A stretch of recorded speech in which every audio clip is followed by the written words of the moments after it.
Spectrum on Radio 1 FM 90.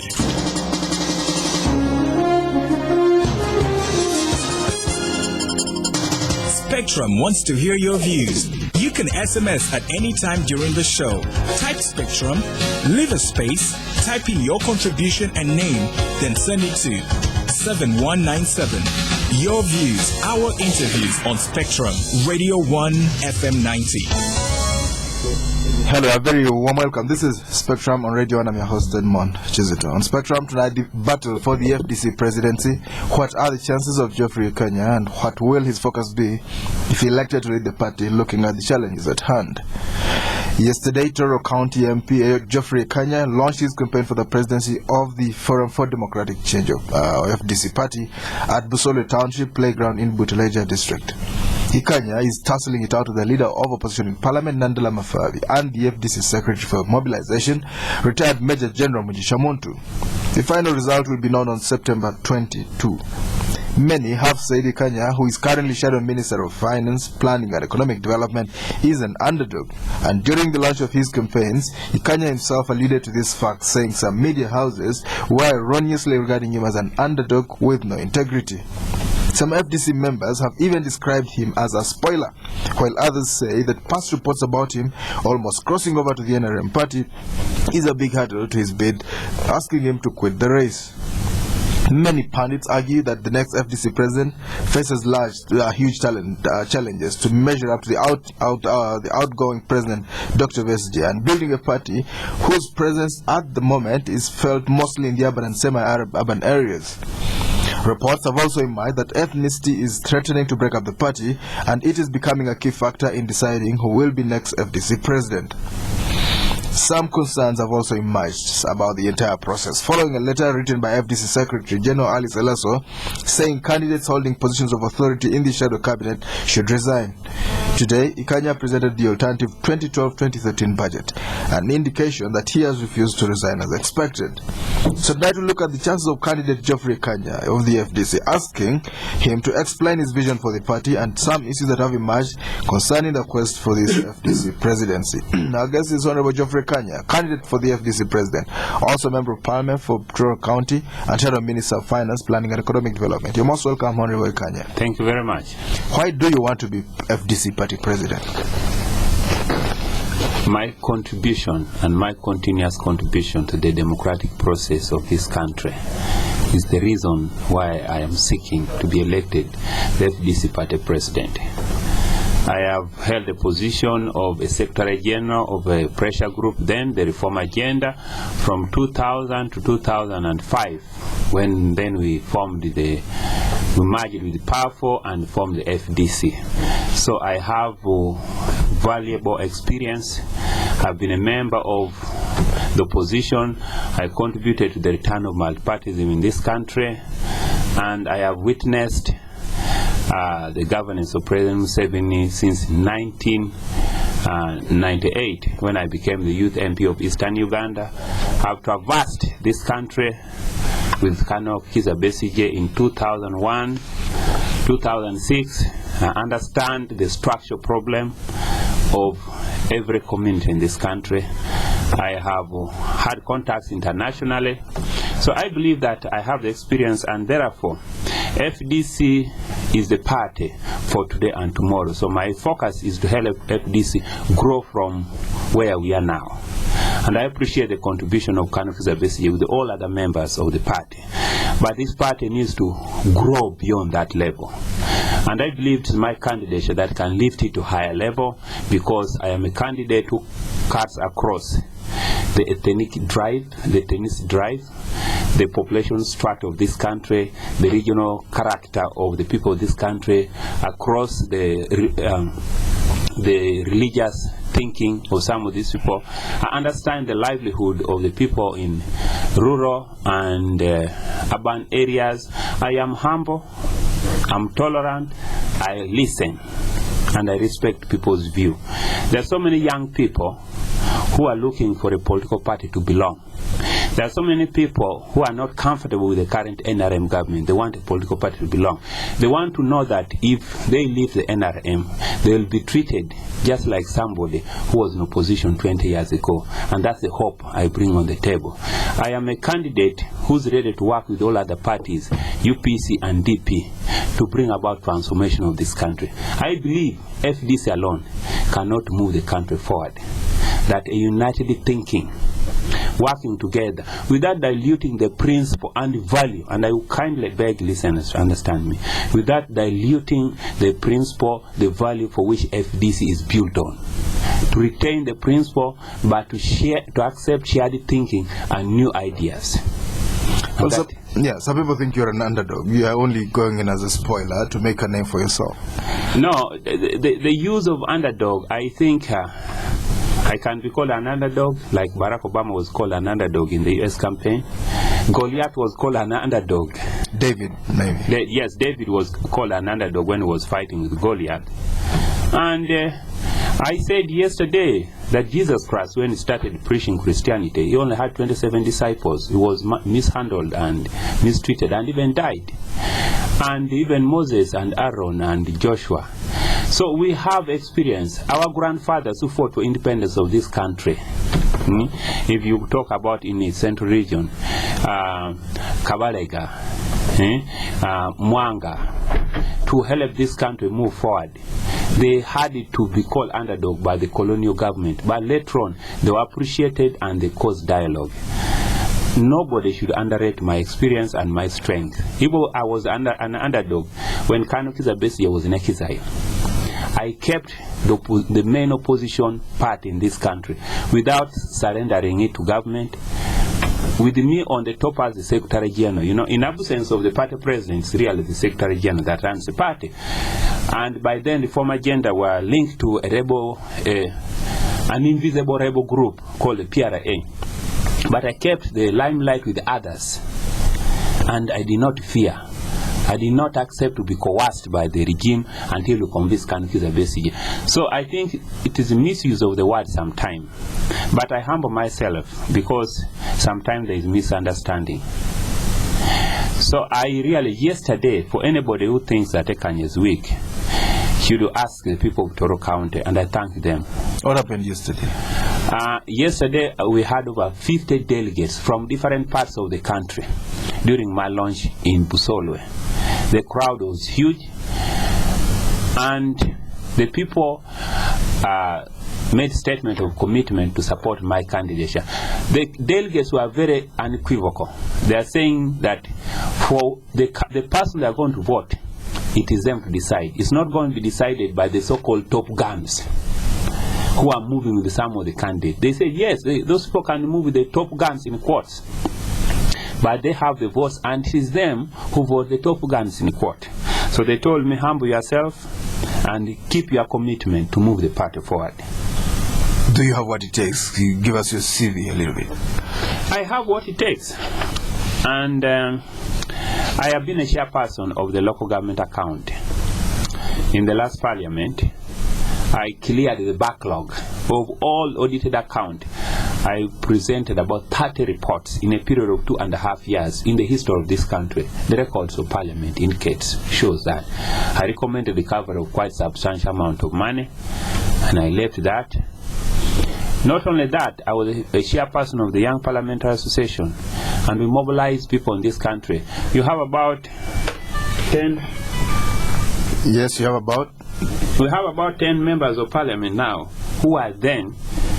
We mobilized them when they were in the field as the youth. Yes. They used to participate in a program of the Young Parliamentary Association. And I've repeatedly said that as a Shadow Minister of Finance, I have presented for the last financial year and then this financial year, serious proposal to this government, to which some of them they have tried to take in and they are failing to implement. I have kept on saying that there is huge corruption in this country. We cannot be collecting. We are really, people are paying taxes, but the money is not going to consolidated fund account.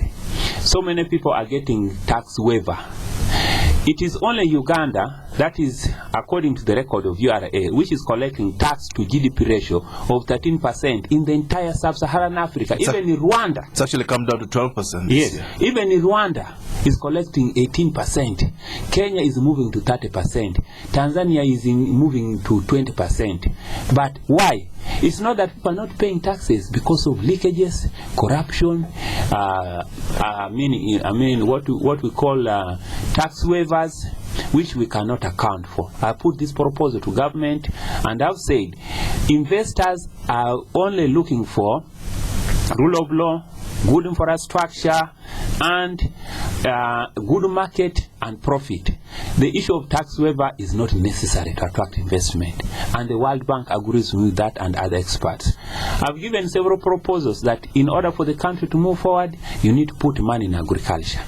In last year, I told government that the service sector that are growing at 30-40%, that is the media, the telecom industry, are growing well, but they cannot absorb the young people coming out of the university. In this year's speech of State of the Nation address, President Museveni agreed with me. The only problem that he did not recognize the author of the statement. So in Parliament, I've made a substantial contribution that the people of this country should appreciate. And in order to move the country forward, especially the opposition, from where Kizito Besigye is leaving it, you need somebody who can help FDC to become a mass party. And to become a mass party, you need somebody who has the appealing of the young people. Yes. Because majority of the population in this country are composed of young people.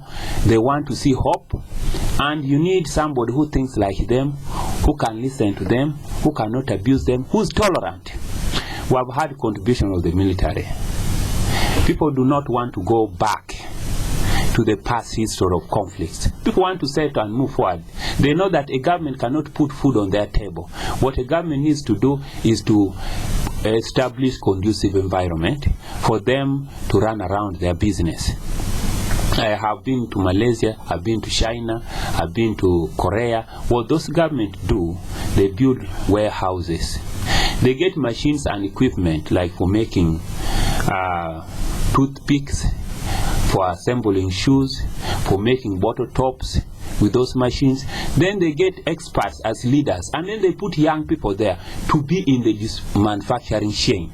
So the aspect of trying to give this youth that come for youth venture capital without giving them alternative how to invest money is really abusing the right of thinking of the young people. So if this country is to move forward so that we stop importing toothpicks, you need to go Malaysia, China, Korea style. And this can be done with even the little money we have. Do you know that in Iteso, for example, we have potato rotting? But there are people in those countries who want to get potato chip from Uganda because it's organic in nature. And the machine for just drying potato and packing it vacuum is available internationally. Because people are dying of hunger in Somalia, Sudan, and so forth, just the regional market. So, the people of this country are yearning for change. And the people do not want, with all the due respect, and I should not be misunderstood, that we should have a scenario of Ethiopia. Yes. May the soul of President Meles now rest in eternal peace. They do not want to have a scenario of Malawi, though it did not die because of staying in power. They do not have a scenario of Nigeria, where heads of state are dying when they are sitting presidents. They want to have a peaceful transition. And therefore, in order to do that, they want a young person who can build the party, make it a mass party, to overwhelm the rigging system of this regime. You cannot do that unless you have a mass support. So how do you do that? You must appeal and build a very strong structure. Respect this youth, respect the women, and also give confidence and hope to the people in the current NRM that if, for example, today they join FDC, you are ready to accept them to take up leadership. If a DP is ready to form a kind of a coalition, you will treat them as equal, you respect them. Even if they have 10 MPs, if you have love for Uganda, in the stage of transition, you treat everybody as the same. Right. That's a contribution I bring on the table. All right. And to add on that, I understand the challenge the people, for example, of Central Region.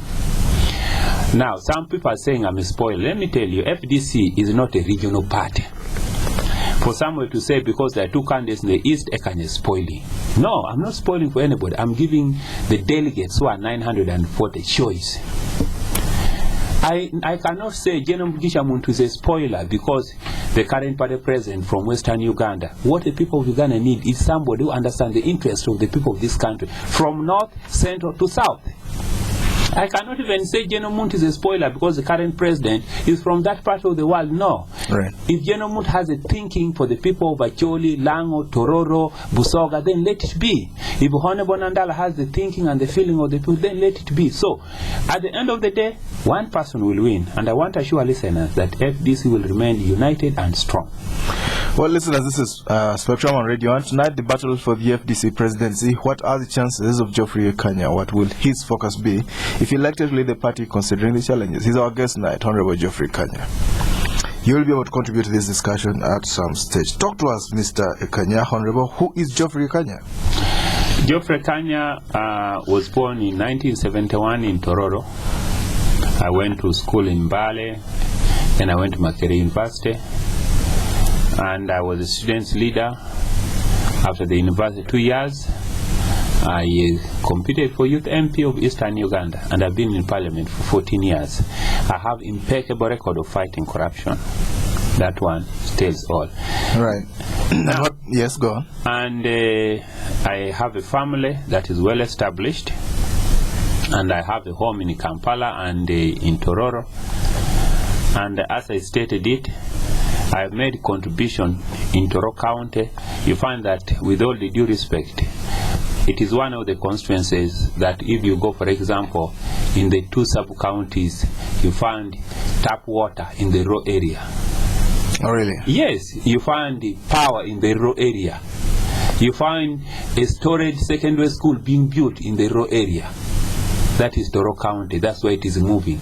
Because I have a lobbying skill. And that's why some people don't understand me. They think that Ekanya can cross NRM anytime. The point is, the current president of Uganda is under NRM. There is no way I will refuse to invite the president to Tororo County to listen to the people, because the people of Tororo County are taxpayer. We are paying huge tax. So we are paying tax. I am somebody, I am a Catholic by background, but I have respect, and I have what we call religious tolerance. My wife is from the Church of Uganda. She told me she will remain loyal to Church of Uganda. I said, it is your right. This is about faith and spiritual aspect. I have very strong support and respect the Muslim community in my constituency. I work with them and I respect them. My mother, by the way, to tell you, and my late father left the Catholic faith and became members of the Pentecostal community. As we speak now, we have a church built at home, and I support them because that is their belief. So I'm somebody of religious tolerance and respect. And what would you do if you became FDC president? If I became FDC president, as I've said, FDC is a party that needs to grow, that needs to network and have respect and tolerance for other views and members of other political parties. We need to do that. I will say that without missing a word. So the party under Dr. Besigye has been intolerant? No, I am just saying that Colonel Kizito Besigye has moved the party forward. He has really been trying to engage the members of other parties, and he succeeded, for example, to convince other members of NRM to leave the movement to join the former agenda and form the FDC. And he has been engaging the DP, he has been engaging the UPC so that we form a coalition in election. Now, he has made this contribution that needs to be appreciated. And nobody needs to write him off or wish him off or wash him away, because he's still going to be a factor in the party and still very strong and formidable. And this campaign is just about running and building the party. we are going to have another race about being a flag bearer for the next election. Yes. And who knows if the reforms that we are pushing for is accepted by NRM government. Dr. Kizito could be a candidate if the members so could be a flag bearer. He could be a flag bearer. So he's still a factor. So he's kind of your running mate. You flag him saying, if you elect me, I'll allow Dr. Bessie, and he has a big following. Are you using that as no, I'm not using that because I want to be a man of my own. I've built my own base. I built my own strength over time.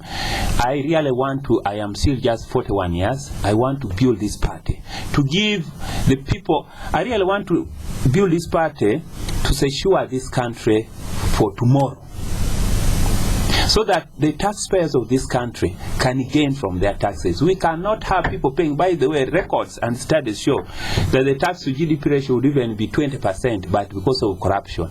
And if we had all that money collecting about 15 trillion, yes, then we'd be having good road, flyovers, all this nonsense of jam in the city would be history. Would be having money to feed children in school. Would invest in agriculture.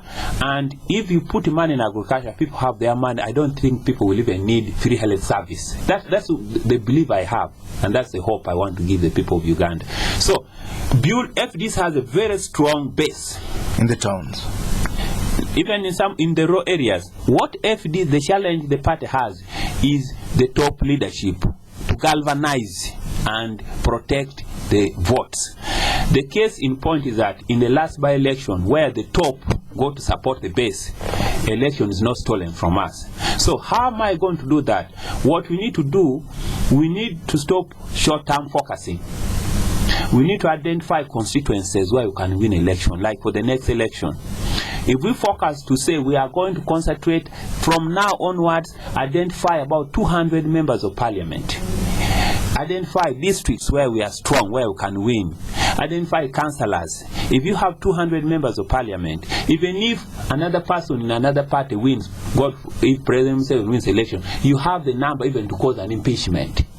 But the challenge we have been having is to spread it thinly, have candidates in all the 400 constituency, and you know that you have a weak base. The current NRM party is fused with the state. They have the military, they have the money, and so they can intimidate and buy these poor young people who have no money.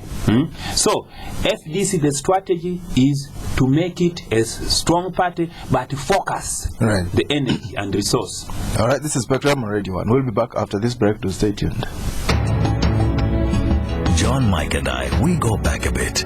We knew John at the beginning, working for someone else. But he was different. He had vision, saw opportunities. He started working towards his goal, opened his own garage, and worked, learning the hard way. His reputation spread. Trust, consistency, quality. Soon people were coming to him from all parts. He made himself and his whole street prosper, and also helped friends, seeing potential in people and helping them on. But John never shouts about all his success. He is just who he is. Special. So here's to men like John, who make a difference, who enjoy Nile Special, the rich, satisfying taste from the source. Nile Special. You've earned it. Not for sale to persons under 18. Climb to the top of a monument and look over the history of a country. Count flags from over 100 countries, all in one city. Catch up with your friends and family. Explore a city that welcomes the world on an airline that does the same. Fly to Washington, D.C. daily via Dubai, starting 12th September. For more information, contact your local travel agent or Emirates on 417-710-444 or visit emirates.com/UG. Fly Emirates. Hello tomorrow. With ShopRite's lowest prices, you will get great savings on the widest range of back-to-school supplies like 2 dozen 48-page Pickfair F5 exercise books at 6,400 shillings only. 5-pack blue or black nice clear pens at 1,350 shillings only. And a dozen red and black Pickfair pencils at 1,000 shillings only. Offer valid until 9th September 2012. ShopRite. Lower prices you can trust, always. Spectrum on Radio 1 FM 90. Welcome back on Spectrum tonight. The battle for the FDC presidency. What are the chances of Geoffrey Ekanya, and what will his focus be if elected to lead the party? Looking at the challenges, our guest is Hon Geoffrey Ekanya. He's the candidate for the presidency, as I've already mentioned. You will be able to call in a short while and ask him questions or contribute to this discussion. Hon Ekanya, what are your do you think you can sell countrywide? Some people think you only belong to your constituency. You can't even get people around you, like Ndala has done in Bale, getting all the entire district. You see, in order to sell FDC, you must tell people that FDC will make their life better tomorrow. You have to tell them that FDC will stop importation of second-hand clothes in this country, that we have plenty of cotton, that FDC will work with immigration and we have the right investor, not those selling pancake in the street. You must give people hope that FDC will do things different and better, and the people are ready to listen. You must tell them that FDC is a party that will put money in agriculture, that will distribute fertilizer, that will implement irrigation. In the parliament of Malawi, MPs are discussing that I got this tonnage of fertilizer in my constituency, that the harvest in my constituency was this tonnage, that the silo is full, that I need the tractors to come and take the maize away. That's what MPs are discussing in the parliament of Malawi. So you tell people that that is what FDC is going to do. People must know that FDC is going to put money in their pocket. And if they have money in their pocket, Ugandans don't need free things. They don't even need this so-called UPE, which has really caused stunted growth. Now, the question that Ekanya has not been able to sell FDC and get MPs. I said, in 2001, when we decided to push for return of multi-party and support the candidacy of Dr. Kizito, I have tested results. We only had, it was myself, Honorable Kibazanga, Honorable Regan Okumu, and Honorable Queer, and then Honorable Wimbianyim, who are 5. We toured this country. And in the election of 2001, we managed to get more MPs, about 40 of them, including the current leader of opposition.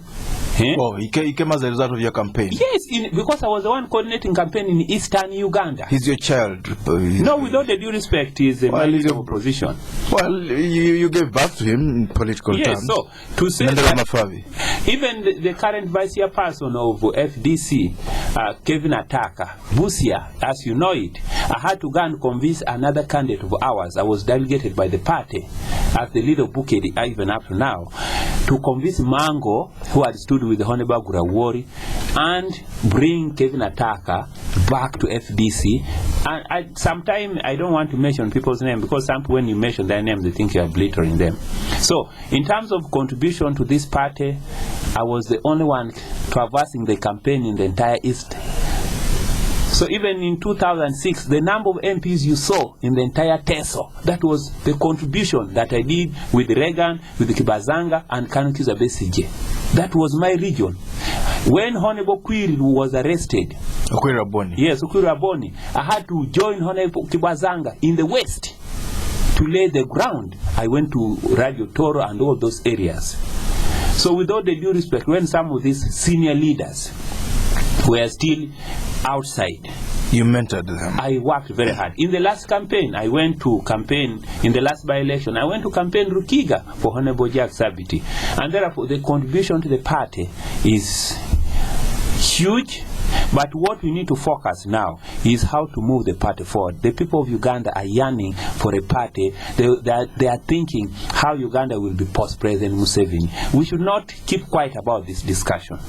People want to see that we are not going to do what the Kenyan government did the other day. You know what the Kenyan government did? Because of lack of poor planning, people's houses were destroyed because of traffic jam in Nairobi, and people are not compensated because of government not sticking to proper planning, the highway. Yes. People want to know that there is a plan for management of urbanization, and the government sticks to it. There is no double standard. That there is a plan to protect the wetland, so that we don't borrow a lot of money to purify water.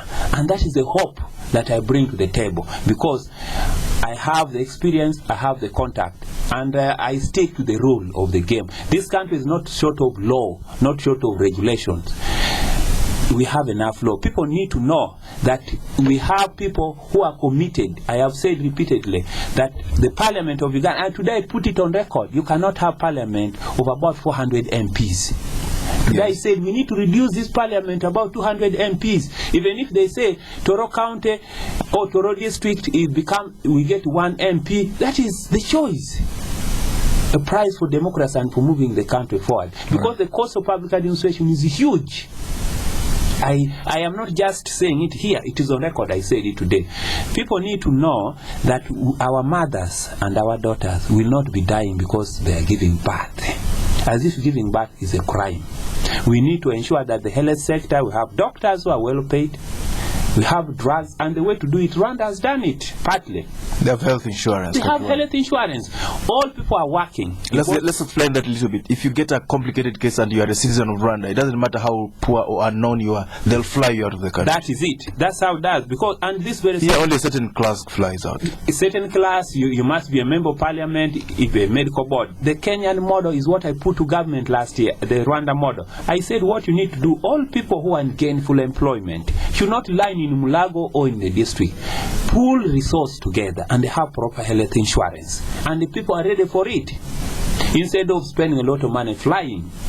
So these are the things we need to do. Instead of having health centers, structures with signposts reading health centers. So these are the issues that we need to focus on. I said it 2 years ago, after the Japanese tsunami, that we are likely to have vehicles and facilities and equipment full of radioactive chemicals in this country. You said it before it happened. I said it before, and I asked the government to ensure. Now we have cars in the streets of Kampala with radioactive material.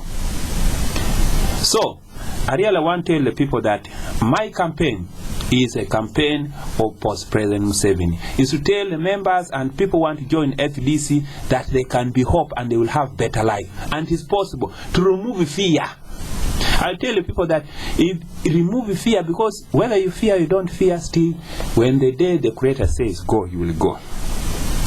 You can't stay 1 minute. You can't stop it.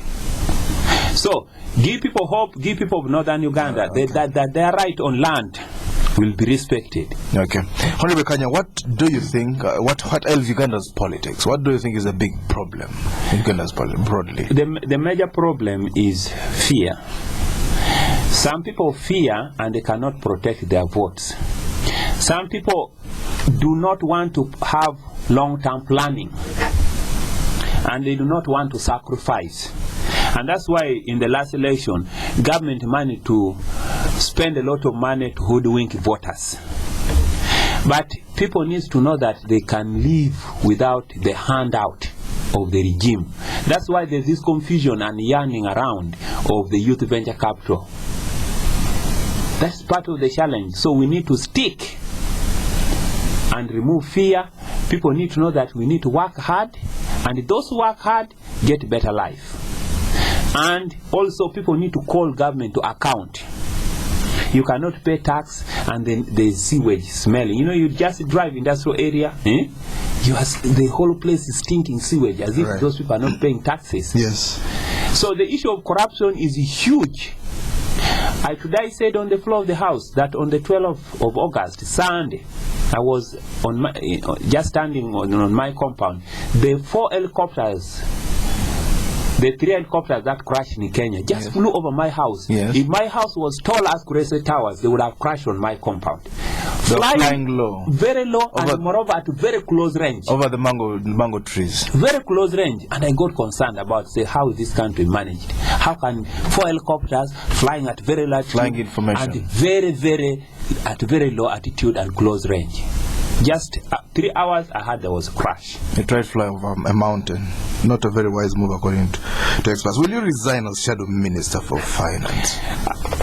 During my nomination, the guideline was very clear that if you are holding a party position, you need to resign. Yes. I presented a letter. No, in fact, it was that you need to step aside. I presented a letter of stepping aside to the Chairman Electoral Commission. But I told him that I have one responsibility to perform, that if you could grant me, that would be good, to present alternative budget.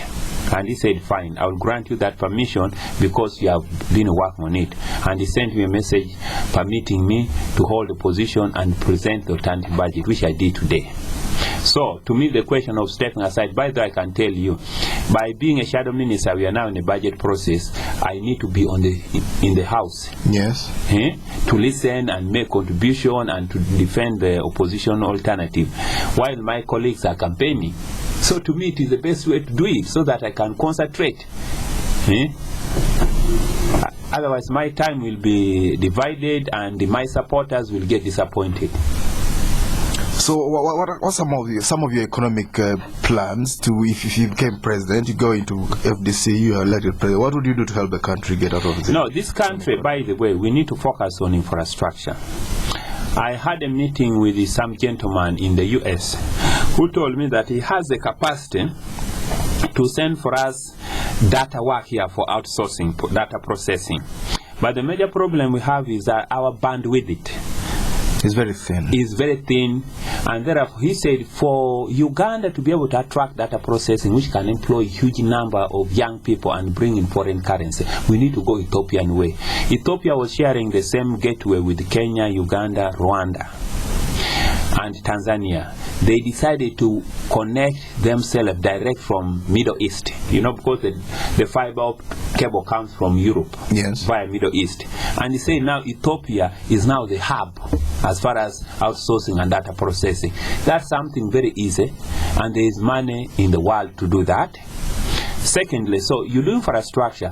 I have argued, and on the report that I presented, the railway bridges that were built in 1920 using buckets have never been repaired because of quality. Tell me any railway bridge. But the bridges that are being built by this regime with cranes and all this are being washed away. So you need to build durable infrastructure. Once you have the railway network, Uganda, a landlocked country, you need to have a national carrier, you need to have good roads, and then energy. Then you put money in agriculture and agro-processing so that we stop exporting raw material. Uganda cannot continue being a hunting and a gathering country where we allow foreign companies come and pick fish on Lake Victoria. Process it elsewhere. Yes, process it elsewhere. What we need in every district, you need to have fish ponds. You get me? Because you cannot have fish in Lake Victoria or Lake Albert indefinitely. We should do fish farming, proper farming, and then do proper processing and export it here internally. But the most important thing we need to also, besides others, is to ensure that we have quality education so that we have export of labor. You have human resource that is trainable, that is able to generate proper output. You focus on the health sector, that's that one we have already discussed. The issue of health insurance is mandatory, and you need to focus on security. Why do you need to focus on security? When you have a country of mineral, we have huge mineral deposits, we have gold in Tororo, all this. Security, and to do that, you need to have proper dialogue with the neighborhood. And just trading with the Congo, trading with the Southern Sudan, trading with the Rwanda, trading with the Kenya would make this country a middle-income country just in the next 15 years, I can tell you, doing the thing proper way. And mining employs large numbers of people as opposed to other industries like oil, which employs a tiny number of people. Yeah. Oil and the service industry. Yeah, because people, what you need to know is that our oil is green and is in agriculture. Once you do this, then you will put money in people's pocket, and then people will themselves move to urban areas and free land for farming. And that's the way to go. And that's how all these other countries, the first world countries, have done. Food is a must. We all must eat food. We must have means of preserving this food. What should Besigye be flag bearer in 2016 in your view? I do not want to discuss about that. We shall have a time for that. I leave that to the people of this country to decide, and members of FDC. And do you expect to win at all? Yes, I'm quite sure I will win. Of course, some other point people are saying, you see, Ekanya has no money, even he can't fuel his car to move around. That's what they say? Yes. But you're an MP. I have been in Parliament for 14 years. Was I being paid stones? You've made savings. Yes, I've been paid money, and I've been saving to fuel a car to go to Mbarara, to fuel a car to go to Tororo. And I have been planning for this, by the way. Let people not take me for granted. I've been planning. That's why I've opted out not to be in President Museveni's cabinet. Otherwise, I would have joined President Museveni's cabinet. Oh, you've received some offers? Long time ago. The man yesterday was begging, the other day was begging the president to be included. For you, it came on its own. Long time ago, but... What did you say when they showed up? No, I told him that, you see, the people of Tororo County will decide. If they want me to belong there, then they will not vote me. Because during campaign, I tell them I cannot be part of that cabinet because there is no value of being a minister. Then you fuel the car yourself. Ask my colleagues who are in gender, for example, they have to fuel a car. What do you mean? They have to remove their salary to fuel a government vehicle to go and represent government in a function. Why does that happen with their budgets that they have? The budget for Minister of Gender, less than 50 billion shillings, and the budget for State House, more than 235 billion shillings. They have a lot of presidential advisors, so they need a lot of money, don't they? Yeah, but what service do they deliver? They also have RDCs, double cabin vehicles, all over the country. Yeah, and therefore to be a Minister of Gender is very, with all the due respect. You're better off as an RDC? Pardon? You're better off as an RDC, you think? No, of course, some RDCs are better because at least they have fuel to mobilize. All right, this is Spectrum on Radio 1. You can call in now. Our number is 0414-348-111, 0312-260-390, 0312-261-390. Spectrum, hello? Edmond. Yes, sir, your name? Good evening. Good evening to you. Yeah, next posting, Honorable.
Spectrum, hello.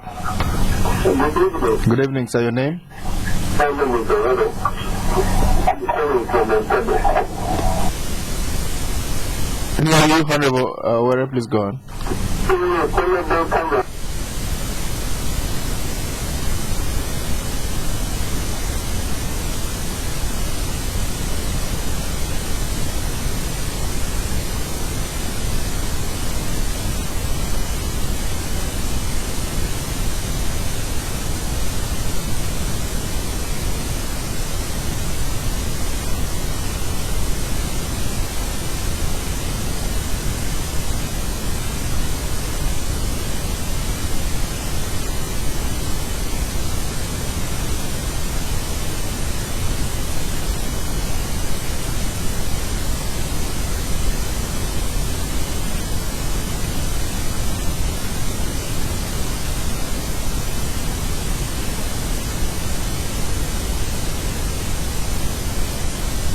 Hello? Hello? Okay. Yeah, let's get back to you, Honorable Ekanya. Yes, I want to thank Jimmy. And as he has said, really, in Bukedi, we had schools like Kachonga, St. Peter's, Toro Girls, Manjas. Most of the people you see work in water and the private sector. You know, if you say I am from Spectober, I come from, you know. What's Spectober? I mean, that is Toro College. I mean, people used to walk with their head high, you know. It used to admit students from poor background, but with very high intellect. But now, because of UPE, the college is limping and others. Now, and I really want to thank you, Jimmy, and I want to assure you that FDC will remain united. I am one of the people who are committed to taking a back seat if the condition dictates so.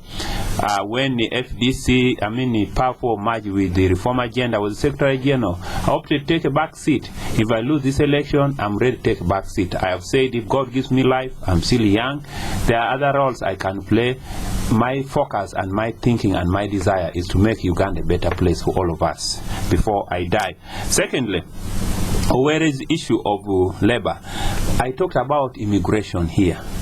We cannot have the right of Ugandans being abused and they think that we are respecting investors. The international labor agreement, international protocol and treaty that concerns foreign investment is very clear. Any investor, those investors come from Europe, come from India. There the rule is very clear and strict. There is labor right, labor union right, right to negotiation, fair treatment, fair pay, all these conditions. What these investors are looking for are profit. So the condition of mistreating Ugandans, underpaying them, not listening to their concern is not acceptable.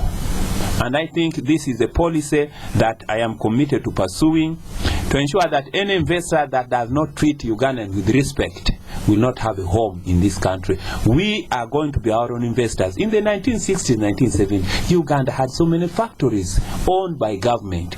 Even if you go to UK now, you go to China, you go to the United States, they are still, the other day, President Barack Obama did a bailout. Government had to acquire equity in the private sector. Yes, in private companies. So now as we speak, in the US, the father and the mother of capitalism, government is owning investment. And we cannot run now. Even in the UK, even in Europe, in Germany, it's the same. That's why Germany is holding the euro currency from collapsing. Yes. Because they have share. European Investment Bank, the South African government, they have share and investment. You go to Egypt, the same. You go to Middle East, the same. Why is that? It is Uganda where government had to abandon Soroti Meat Factory, Nightil, Textile, and all these factories. We sold UEB to a government-owned South African company. Yeah, so we are not going to accept this. In order to move the country forward, you need a cement processing plant fully owned by government in Karamoja. You need a glass processing plant in Mukono to use the sand we have. You need to have a paint making factory or leather tanning industry in Bushenyi and Ankole to turn all this leather. We cannot, in the first 21st century, we bring live animal in the city. That beats my understanding. With their hooves and horns. With their hooves. And by the time the cows reach here, they are sick. The meat is not fresh. Meat quality is bad. Yes. Tough. What is very simple. You have refrigerated truck. Have abattoir in Soroti, have it in Bushenyi, have it in Mbarara. Let the cow be slaughtered when it is in good mood, and you put in the refrigerated truck. Let all the butcher in town have cold houses to sell beef. The people of Uganda want good beef to eat. The same to chicken. Even matoke, you can bring vacuum sealed matoke from Bugisu, from Bushenyi and Ankole. You generate employment. This is the vision and the focus for this country. But now you bring all the rubbish to the city. The cost of cleaning the city is high. One truck that would carry 5 tons of real matoke is only carrying 1 ton. The rest is carrying rubbish and transferring the cost to we, the consumers. I have told the government, these are simple things to do. Well, we are Africans, and then we add you being Ugandan. We think like Africans, then we add them. So I really want to call upon the listeners and people of this country for once to give trust and hope to some of us who are really committed, and for them to take ownership of this country. Well, but what gives you an advantage over Best Gen Nandala, really? No, gentlemen, we are talking about what gives me advantage over this gentleman is that I have more experience in terms of political management, by the way. I've been in parliament more than any of them.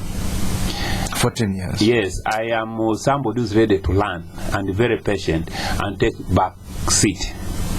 And I have my thinking and my debate is not only for FDC. I believe, and I want to say it, whether I lose votes, that FDC alone cannot manage to take power.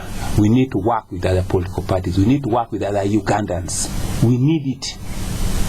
We need it. Short of which, we are going to be a party in the opposition in perpetuity. You need to convince members of NRM that they have a right and they can be listened to when they join FDC. Right. You need to tell members of DP that they can remain DP, but you share positions and the rights in equal way. They have the right for saying. You need to tell those who believe in UPC, GM and so forth. You need to take the thinking and desire of people in Central Region, their demand. You need to listen to the people of Northern Uganda. You need to listen to the people of Western Uganda. You need to address what I've said. The people who are growing matoke, sweet potato in Kigezi. The demand for sweet potato is so huge. You need to put money in tourism. You cannot only think that, by the way, we have great potential in this country, that tourism is only game parks. You need to make cultural tourism, religious tourism, domestic tourism. We have rich fauna and flora in this country. So that's the message, that with me on top of FDC, this is the hope I'm going to give the people of this country. Very briefly, finally, what do you think will determine the vote, the FDC for the FDC? Is it ethnicity or what?